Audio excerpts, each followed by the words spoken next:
오늘 본문하고 연관을 해서요, 좀 처음에는 조금 주제가 조금 무거울 수도 있을 텐데, 그 로버트 풀검이라고 하는 목사님이 계세요. 근데 이분은 직업이 참 다양하신데, 이분이 쓰는 책은 보면 책 제목이 정말로 재밌어요. 내가 정말 알아야 할 모든 것은 유치원에서 배웠다. 뭐 이런 제목입니다. 지구에서 즐겁게 보낼 수 있는 70가지 방법, 뭐 이런 책이에요. 그런데 이분이 쓴 책 중에 하나가 뭐였느냐면 제 장례식에 놀러 오실래요? 라는 책이 있습니다. 2000년도에 그 김영사에서 번역을 했는데요, 이 내용을 보면 사람이 태어나면서부터 죽음에 이를 때까지 이 살아가는 모든 모습은 계속적으로 연속적으로 이어지는 하나의 잔치다, 이렇게 표현을 하고 있습니다. 그러니까 생일잔치, 졸업잔치, 그리고 결혼식, 동창회, 각종 명절, 그리고 장례식 등이요, 일상적인 예전으로 연결되어지는 그러한 삶을 우리들이 살아가고 있다라는 것이죠. 그리고 끊임없이 이렇게 이어지는 삶의 어떤 예전이라 그러죠. 이러한 모습들이 우리의 삶의 의미에 대해서 평가를 해준다라고 말합니다. 그런데 사람들은 이 죽음에 관련해서는 일부러 빼놓고 있다라고 하는 것을 이 목사님이 지적을 하시더라고요. 긴급 상황으로 인한 사망이나 우리가 감당할 수 없는 어떤 질병으로 인해서 노안으로 오는 불가피한 죽음 등을 갑작스러운 사고처럼 생각을 하면서 너무 애처롭게 생각을 한다. 그러면서 이 장례식이라고 하는 것은 인생의 최후이자 그 절정인데, 이렇게 소중한 죽음에 대해서 많은 사람들이 아무 생각도 없이 아무런 준비도 없이 그냥 당한다. 오늘 목사님께서는 여기에 문제가 있다. 마치 죽지 말아야 될 사람이 죽은 것처럼 사람들은 생각한다, 이렇게 이야기를 합니다. 그러니까 적어도 우리가 죽음에 대해서만은 어떤 모양으로든 죽든지 간에, 언제 죽든지 간에 그 죽음 자체는 그대로 받아들여야 하는 것이다 라고 말씀을 하시더라고요. 최소한 우리가 하나님을 믿고 천국을 믿는 신앙인이라고 한다면 그 죽음에 대해서 하나님의 부르심으로 우리들은 당연하게 받아들여야 된다라고 말을 하더라고요. 그러니까 죽음이라고 하는 것은 결코 사건이나 사고가 아니라 자연스럽게 모든 사람들이 당연히 받아들여야만 하는 즐거운 축제와 같은 것이어야 된다 라고 이 로버트 풀검이라고 하는 목사님이 그 책에서 이야기를 하면서 한 할머니의 그 실제 장례 사례를 소개하고 있습니다. 그 마샤 카터라고 하는 할머니인데요, 그 할머니는 그렇게 고백을 했다고 합니다. 내 삶은 이 땅에서 하나님이 주실 때 참 명랑하고 참 밝았다, 참 아름답게 살았습니다. 하지만 이 삶의 절정을 이루는 죽음을 가장 아름답게 장식하고 떠나고 싶습니다. 그렇게 말하면서 유서를 작성할 때 자기 장례식에 오는 모든 손님들에게는 절대로 상복을 입지 말고 자기 옷 중에 가장 예쁜 옷을 입고 와주셨으며, 그리고 내 장례식에 와서는 슬픈 얘기, 어두운 얘기하지 말고 기쁜 얘기, 즐거운 얘기, 행복한 이야기를, 그리고 노래도 밝은 노래, 기쁜 노래를 불러주셨으면 좋겠습니다. 그리고 장례식 순서도 어둡게 무겁게 하지 마시고 유쾌하게 밝게 이렇게 프로그램을 목사님 꼭 진행해 주십시오, 이렇게 유언을 남겼답니다. 그리고 마지막에 모든 사람들에게 이 편지를 읽어주십시오 라고 썼는데 그 내용이 이렇습니다. 지금까지 저는 멋진 인생을 살았습니다. 제게 베풀어준 모든 고마운 분들에게 진심으로 감사를 드립니다. 하나님이 보낸 죽음이 내 문 앞에 얼른거리면 저는 서슴없이 기쁜 마음으로 따라 나설 겁니다. 춤 신발을 바꾸어 신고 훌쩍 하늘나라로 떠날 겁니다. 여러분도 그렇게 되기를 바랍니다. 여러분 모두 안녕. 사랑을 띄우며 여러분의 마샤. 이 할머니의 유언입니다. 그리고 그분은 그렇게 세상을 떠나셨고요. 그의 장례식은 그 유언대로 그 목사님께서 잘 화려한 축제로 그렇게 마지막을 보내드렸다라고 하는 것이 오늘 이 책에 나오는 내용이었습니다. 명절 연휴인데 갑자기 죽는 얘기를 할까? 오늘 본문하고도요 연관이 있기 때문에 그랬습니다. 예수님은 자신의 죽음을 오늘 본문에 보면은 이제 한 12시간 남짓 남겨두고 있는 겁니다. 이제 날이 밝으면 예수님은 십자가에 죽습니다. 한마디로 말하면 장례식이 코앞으로 다가오신 거예요. 요한복음 13장 1절에 보니까는요, 예수께서 자기가 세상을 떠나 아버지께로 돌아가실 때가 이른 줄 아시고 세상에 있는 자기 사람들을 사랑하시되 끝까지 사랑하시니라. 지금 조금 있으면 내 장례식이 치러지거든요. 십자가에 죽는다는 것을 예수님은 알고 계시는데 예수님은 죽음 앞에서 조금도 동요하지 않으십니다. 아주 침착하게 오히려 남겨두고 갈 제자들의 발을 정성스럽게 씻겨주십니다. 철없는 제자들, 어리석은 제자들, 심지어는 그 제자들 중에는 자기의 뜻과 맞지 않는다고 자기의 선생님을 팔아먹는 제자도 있었습니다. 그런데 그 제자의 발까지도 예수님은 덤덤하게 침착하게 똑같이 발을 씻겨주셨습니다. 그리고 수건으로 그네들의 발을 다 닦아주십니다. 1절 말미에 그런 말씀이 있죠. 세상에 있는 자기 사람들을 사랑하시되 끝까지 사랑하시니라. 그리고 13장 17절에 보니까 이런 말씀도 있더라고요. 너희가 이것을 알고 행하면 복이 있으리라. 그러니까 예수님께서 자기의 장례식을 앞에 두시면서 제자들의 발을 다 씻겨주십니다. 그러시면서 하시는 말씀이에요. 너희가 이것을 알고 행하면 너희에게도 복이 있다라는 것이죠. 제자들을 향하신 주님의 사랑이 어떤 것인지를 지금 몸소 보여주고 계시는 겁니다. 저도요 처음이에요. 항상 부모님 댁에 제가 가다가 부모님이 이번에는 오셨어요. 그리고 2박 3일을 같이 함께 지났는데 다 이 명절이 주는 의미 중에 하나가 그런 것 같아요. 한 해 지나면서 그 부모님의 사랑이라고 하는 것, 이게 참 마음속에 느껴지면서 아, 부모의 사랑이 이런 것이구나. 내가 이런 지극정성한 사랑을 받고 여기까지 왔구나. 그리고 나서 내 자녀들을 바라보면서 그 사랑을 내가 나누어줘야 되겠구나.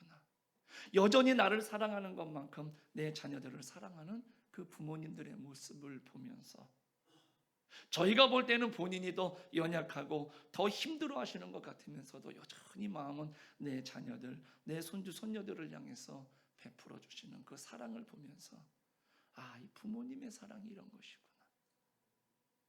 가슴이 더 뭉클하고 보낼 때 되면은요 괜히 마음이 좀 아쉽고 서운하고 더 보고 싶고. 오늘 예수님이 지금 제자들을 향하신 그 사랑입니다. 나는 조금 있으면 죽어요. 그런데도 끝까지 그 제자들을 사랑하시는 오늘 예수님의 모습을 오늘 본문을 통해서 우리는 볼 수 있습니다.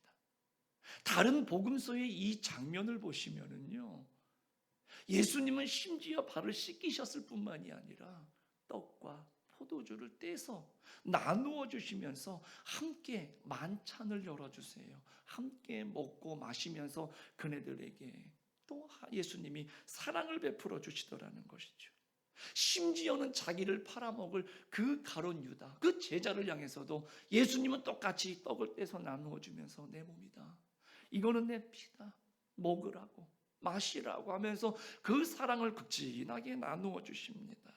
그러면서도 그 사단이 그 마음속에 들어가 가지고 해서는 안 되는 일을 하는 그 모습을 보시면서 오히려 그 제자를 탓하고 그 제자를 향해서 책망하는 것이 아니라 애처롭게 안타깝게 여기시는 그 주님의 모습이 오늘 본문에 참 잘 나타나 있죠.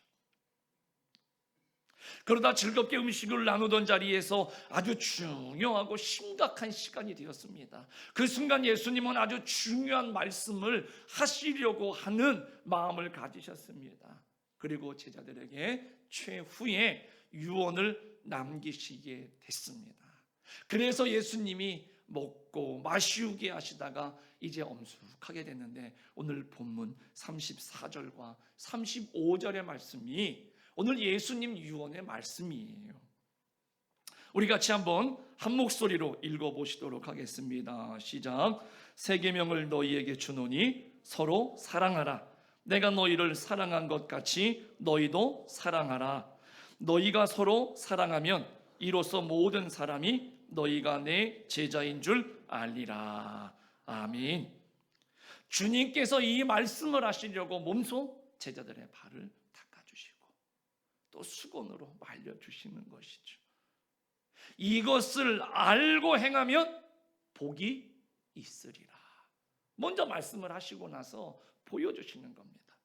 서로 사랑하는 마음으로 다른 사람의 발을 씻어주는 사람은 복이 있을 것이다 라고 하는 이 말씀에 힘주어서 제자들에게 들려주십니다.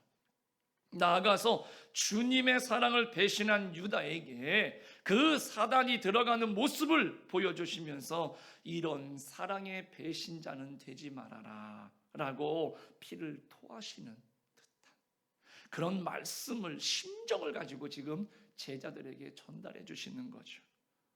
예수님은 서로 사랑하라, 이 사랑의 새 계명을 말씀하시기 위해서 피를 토하는 심정으로 제자들의 발을 지금 씻겨 주셨고요.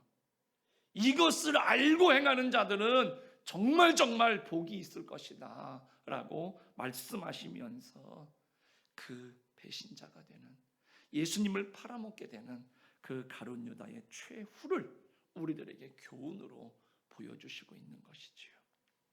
서로 사랑하라.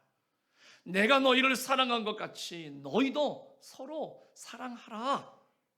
기독교는요, 사랑의 종교죠. 사랑이 없으면 기독교가 아니지요. 저와 여러분은 예수 그리스도를 믿는 기독교인, 신앙인들입니다. 예수님의 제자임을 자처하는 사람들로서 우리는 당연히 사랑을 실천해야 되는 겁니다. 무엇보다도 서로 사랑할 줄 알아야만 하는 것입니다. 이웃 사랑도 좋고요, 원수 사랑도 좋습니다. 그러나 무엇보다도 서로 사랑할 줄 알아야 이웃 사랑 그리고 원수를 사랑하는 그 실천을 할 수 있는 거예요. 지금 내 옆에 있는, 지금 나와 함께 살아가는 한 혈육으로 묶여진, 내가 정말로 서로 사랑해야 되는 그 대상을 내가 사랑하지 못하면서, 내 옆에 있는 이 사람을 사랑하지도 못하면서 저 멀리 나랑 상관이 없는 원수를 사랑한다고요? 나랑 전혀 피 한 방울 섞이지 않은 이웃을 사랑한다고요? 가장 가까이 있는 우리가 서로 사랑하지 못하면서 사랑을 실천한다라고 하는 것, 죄송합니다, 그건 거짓말이죠. 너희가 서로 사랑하면 이로써 모든 사람이 너희가 내 제자인 줄 알리라. 예수님이 이렇게 말씀하셨거든요. 서로의 사랑을 실천하면서 내가 참된 성도, 참된 신앙인이고 내가 예수님의 제자인 것을 알지 못하고 믿지 못하는 분들에게 증거하시는 우리 대강교회 성도님들 모두가 되시기를 주님의 이름으로 간절히 축복합니다. 여러분들 사랑 사랑이 뭡니까? 이게 성경적으로 얘기를 하면 너무 어려운 것 같아서 고민을 하다가 어떤 책을 하나 제가 이렇게 봤는데, 그 양귀자 씨, 그 소설가지요. 그분이 쓰신 장편 소설 중에 하나가 그 모순이라고 하는 소설이 있습니다. 한 17개 챕터로 쭉 그 주제별로 나가는데, 그 중에 사랑에 대해서 그 양귀자 씨는 이렇게 그 내용에 보니까 정의를 하고 있습니다. 한번 읽어드릴게요. 사랑이란 집에서나 회사에서나 거리에서나 비어있는 모든 전화 앞에서 절대로 자유롭지 못한 것이다. 전화의 구속은 점령군의 그것보다 훨씬 더 집요하다. 전화만 보면 사랑하는 사람에게서 전화가 올 것 같고, 또 전화만 보면 사랑하는 사람에게 전화 걸고 싶어 못 견디는 것이다. 전화벨이 울리기만 하면 그 사람인 것 같고, 오랫동안 전화벨이 울리지 않으면 그 전화가 고장난다 생각된다. 그것이 사랑이다. 훨씬 더 마음에 와 닿으시죠? 또 이렇게도 말을 하더라고요. 모든 거울 앞에서 자기 자신을 보지 않고는 지나치지 못하는 마음, 그것이 사랑이다. 사랑받는 내가 소중해서 잘생겼든 못생겼든 사랑받는 나는 소중하니까 거울을 보지 않고 못 견디는 것, 그것이 사랑이다. 이 양귀자 씨는 이 모순이라고 하는 소설에서 사랑의 정의를 그렇게, 그런데 맞는 것 같아요. 연애해 보실 때, 그리고 여러분들이 사랑하는 내 자녀들을 기다릴 때, 내 부모님들을 기다릴 때 한번 잘 생각해 보세요. 아마 이 양귀자 씨의 이 이야기가 아마 가슴속에 아마 충분히 와 닿을 것 같아요. 이게 사랑입니다. 사랑은요, 기다리면서 행복해야 합니다. 그 목소리를 들으면서 행복해야 합니다. 상대방을 보면서 행복해야 합니다. 아무것도 하지 않아도 그와 함께 있으면 그냥 마냥 행복한 겁니다. 이게 사랑 아닙니까? 이제 무엇을 해도 상관없습니다. 어떤 일이라도 다 할 수 있는 것 같고요. 어떤 고통이라도 다 감수할 수 있을 것 같습니다. 그게 사랑 아닙니까? 아무 이유, 아무 조건도 없이 그냥 주고 싶은 마음이 사랑인 것이죠. 미국의 예방의학의 권위자인 그 피터 한센이라고 하는 박사가 있습니다. 그러니까 한센병, 여러분들 아시죠? 성경에도 많이 나오는데 나병, 옛날에는 문둥병이라고 그랬죠.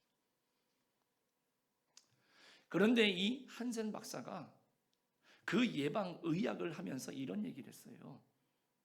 우리가 건강하려면 몇 가지 조심할 것이 있다라고 말하면서 중요한 말을 하는데, 그 중에 하나가 뭐냐면 사랑을 느끼기도 하고 사랑을 하기도 해야 건강하다, 이런 말을 했습니다. 그러면서 이 한센 박사가 이런 결론을 내리더라고요. 이웃사랑은 도덕적인 문제가 아니라 건강상의 문제다, 이런 말을 했습니다. 여러분들, 그러나 우리가 신앙인으로서 여러분들과 더불어서 한마디 덧붙이고자 한다라고 한다면 사랑은 생명의 문제입니다. 행복하고 불행하고의 문제가 아니라 사느냐 죽느냐의 문제라는 것을 오늘 이 박사님의 입을 빌어서 여러분들과 함께 이렇게 말씀을 나누고 싶은 겁니다. 사람은 사랑에 의해서 살기도 하고 죽기도 하는 것이죠. 여러분들 많은 목사님들의 이야기를 들으셨을 겁니다. 똑같이 식물을 키워도 맨날 사랑한다 사랑한다 사랑한다, 너는 맨날 저주만 하면 어떻게 됩니까? 똑같은 조건, 똑같은 식물인데도 불구하고 사랑을 먹는 식물은 살아나고요, 그렇지 못한 식물은 죽더라는 얘기죠. 사랑은요, 생명의 문제예요. 그 사랑으로 인해서 살기도 하고 죽기도 한다는 것이죠. 우리 사랑하는 성도님들, 사랑을 나누고 사랑을 베풀 줄 아는, 그래서 죽어가는 영혼들, 죽어가는 심령들을 살려낼 수 있는 그런 우리 성도님들이 되시기를 간절히 축복합니다. 예수님이 우리들에게 어떤 사랑을 주셨습니까? 자신의 가장 소중한 목숨을 십자가에서 우리들을 위해서 주셨습니다. 가장 아름답고 거룩한 사랑을 실천하셨어요. 그래서 우리들이 죽을 수밖에 없었던 사람들인데 생명을 얻게 된 것 아닙니까? 요한복음 15장 12절에서 14절에 보니까 예수님이 이렇게 말씀하셨어요. 내 계명은 곧 내가 너희를 사랑한 것 같이 너희도 서로 사랑하라 하는 이것이니라. 사람이 친구를 위하여 자기 목숨을 버리면 이보다 더 큰 사랑이 없나니 너희는 내가 명하는 대로 행하면 곧 나의 친구라. 주님이 목숨을 버리는 사랑을 베풀어 주셨으니 우리도 내 형제를 위해서, 내 사랑하는 누군가를 위해서 목숨을 버리는 헌신적인 사랑을 해야 될 것이다라는 겁니다. 목숨을 버리는 헌신적인 사랑 어렵죠. 대단하게 생각됩니다. 이거는 할 수 있는 사람은 정해져 있는 것처럼 우리처럼 평범한 사람은 도무지 안 될 것 같습니다. 이렇게 고상하고 거룩한 사랑을 우리가 과연 실천할 수 있을까? 예수님께서 혹시 우리를 너무 과대평가하시는 것은 아닐까? 저 역시도 어렵습니다. 그런데 오늘 하나님의 말씀이에요. 주님의 말씀인데 주님께서는 우리들에게 터무니없이 말씀하셨을 일은 없어요. 우리들이 할 수 있으니까, 방법이 있으니까 저는 예수님께서 말씀하셨을 거라고 생각이 들어요. 그래서 그 말씀을 계속 곱씹었습니다. 내가 정말로 목숨을 내놓고 누구를 사랑할 수 있을까? 그런데 어려운 이유가 뭐니까 너무 먼 곳에서 찾았습니다. 아주 가까운 곳에 평범한 일상 속에 내가 사랑할 수 있는 사람, 내 손만 뻗으면 얼마든지 닿을 수 있는 곳에 있는 그 누군가, 이 사람들이 너무나 많이 있어요. 그런데 그 사람들은 내가 사랑의 대상이 아니고 멀리 있는, 나는 알지도 못하는 누군가를 위해서, 그러니 우리들은 목숨을 버릴 수 있는 사랑을 못하는 거죠. 그래서 예수님이 서로 사랑해라, 멀리서 찾지 말고 내 눈앞에 있는, 내가 손만 뻗으면 내가 붙들 수 있는, 내 옆에 있는, 서로 상호작용을 할 수 있는 가까이 있는 사람을 사랑하라는 거예요. 내 가족, 내 자녀, 내 부모, 내 혈육, 우리 함께 공동체 생활을 하는 성도들을 서로 사랑해라. 그렇게 생각해 보니까 그렇죠. 내 품 안에 있는 자녀들을 위해서 제가 불 속이라도 들어갈 수 있을 것 같고요. 내 부모님을 위해서라면요, 얼마든지 내가 희생할 수 있을 것 같고요. 나랑 함께 늘 같이 하는 우리 성도들을 위해서라고 한다면 제가 못할 것이 뭐가 있을까? 할 수 있는 게 있다라면 기꺼이 뭐라도 내가 해드릴 수 있는 그런 마음가짐이 생기더라고요. 오늘 예수님이 말씀하시는 겁니다. 우리 사랑하는 성도님들, 서로 사랑하십시오.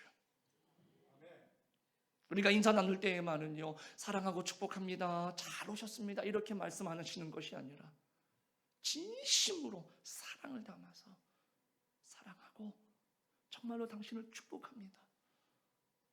오늘 주님이 말씀하신 것처럼 당신을 사랑합니다, 당신을 축복합니다. 나와 함께 인연을 맺어서 한 가정에 살고 하나님께서 선택해 주셔서 한 형제 자매로 친척으로 살아가는 당신을 내가 진심으로 사랑합니다, 축복합니다. 우리가 그렇게 서로 사랑할 때 사람들이 안다는 거죠. 아, 진짜 저 사람은 예수님의 제자구나, 하나님의 사랑이 뭔지가 저런 거구나, 사람들이 알게 된다라는 것이죠.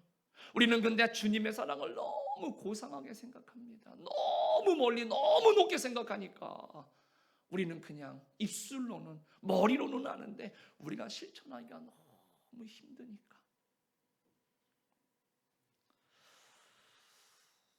시골에서 농사를 짓던 한 교회 다니는 집사님이 너무너무 생각보다 힘든 거예요.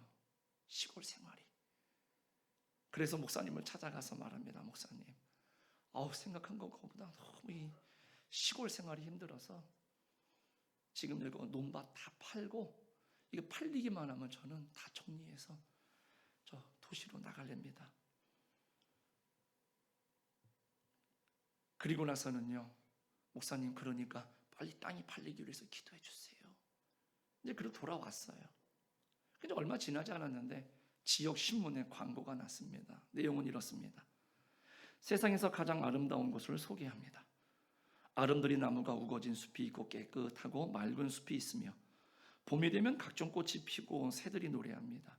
여름이면 소떼가 싱싱한 풀을 뜯고 풀벌레 울음소리가 얼마나 싱그러운지 모릅니다. 가을이 되면 각양각색의 단풍과 과실이 풍성합니다. 겨울에는 하얀 눈에 쌓인 그 모든 것이 마음을 밝게 합니다. 더 좋은 것은 이 땅에는 곡식을 심기만 하면 많은 열매를 거두게 됩니다. 그리고 아름다운 집이 있습니다. 이 땅을 사고 싶으신 분 속히 연락 주시기 바랍니다. 이 농부가 딱 보자마자 야, 이런 데가 어딨어, 당장 팔고 이사 가야지. 그리고 전화번호를 눌렀는데 그 전화번호가 누구네 집 전화번호일까요? 자기네 집 전화번호예요. 알고 보니까 목사님이 그 부탁을 듣고 지역 신문에 그 땅 팔리라고 광고를 내준 문구를 본인이 읽고요, 본인한테 전화를 한 거죠. 그리고 나니까는 이 농부가, 이 집사님이 이거 아니구나, 이게 마음을 고쳐먹었다는 이야기입니다. 땅을 사랑하지 못하는 사람은요, 하늘을 사랑하지 못하죠. 세상을 사랑하지 못하는 사람은 천국을 사랑하지 못합니다. 고향을 사랑하지 못하는 사람은 조국을 사랑하지 못하고요, 자신을 사랑하지 못하는 사람은 다른 사람을 사랑할 수가 없습니다. 가족을 사랑하지 못하는 사람은 이웃을 사랑하지 못하고요, 이웃을 사랑하지 못하는 사람은 우리 주님을 사랑하지 못합니다. 가정을 사랑하지 못하는 사람은 교회를 사랑하지 못하고요, 사람을 사랑하지 못하는 사람은 하나님을 사랑하지 못합니다. 새 계명을 너희에게 주노니 서로 사랑하라. 내가 너희를 사랑한 것 같이 너희도 서로 사랑하라. 너희가 서로 사랑하면 이로써 모든 사람이 너희가 네 제자인 줄 알리라. 우리 서로 사랑해서 주님이 마지막으로 당부한 사랑의 새 계명을 실천하는 우리가 되어야 될 줄로 믿습니다. 우리 서로 사랑해서 주님의 제자인 것을 세상의 모든 사람들에게 알려야 되는 것이죠. 이것이 복음을 세상에 전하는 가장 최선의 방법인 거예요. 사랑은 앞서 말씀드린 것처럼 윤리나 도덕의 문제가 아닙니다. 사랑은요, 사람이 살고 죽는 문제가 될린 생명의 일이라는 것입니다. 하나님은 저와 여러분을 사랑하셔서 독생자 예수님을 이 땅에 보내셨어요. 그래서 오늘 우리들이 살아났습니다. 예수님은 저와 여러분을 사랑하셔서 우리의 죄를 대신해서 십자가에 죽으셨어요. 살리기 위해서. 이게 사랑입니다. 주님은 사랑을 위해서 죽으셨어요. 마지막으로 묻고 싶습니다. 과연 우리 사랑하는 성도님들, 누구를 사랑하시다가 죽고 싶으십니까? 오늘 예수님은요, 형제를 사랑해서 목숨을 버리는 것 아름답다. 그러니까 목숨을 버린다니까는 좀 거창하게 들리시지요. 그러나 바로 뭡니까? 평범한 생활 속에서 말없이 조용히 드러내지 않고 서로를 이해하고 관용하고 용납하고 붙들어주고 배려하고 감싸주고 싸매주고 덮어주고 나눠주고 사랑하는 그 아름다운 덕을 하나씩 그런 우리 성도님들이 다 되시기를 간절히 축복합니다. 그렇게 오른손이 하는 것을 왼손이 모르게 조용히 서로 사랑하는 것, 이게 예수님의 사랑을 실천하는 것 아니겠습니까? 그럴 때 생명이 살아나는 거겠죠. 죽을 수밖에 없는 생명이 그럴 때 들어왔을 때 그 사랑을 덧입고 그 사랑이 그 심령 속에 차곡차곡 쌓일 때에 그 심령이 살아나는 거죠. 우리 사랑하는 성도님들, 귀한 시간들을 보내고 있는 거예요. 그런 우리들에게 예수님은 서로 사랑해라 말씀하십니다. 거창한 게 아니에요. 어려운 게 아니에요. 작은 것에서부터 내가 정말로 주님께 받은 사랑을 내 마음속에 조금이라도 은혜로 여길 줄 안다라고 한다면 그 은혜의 일부를 오늘 우리 모두와 더불어서 나누고 살리는, 그래서 우리 사랑하는 성도들이 가는 곳곳마다 살아나는 역사, 살려주는 역사, 하나님의 복과 은혜가 여러분들을 통해서 흐르는 그런 축복의 통로가 되는 귀한 삶을 살아가시기를 주님의 이름으로 간절히 축복합니다.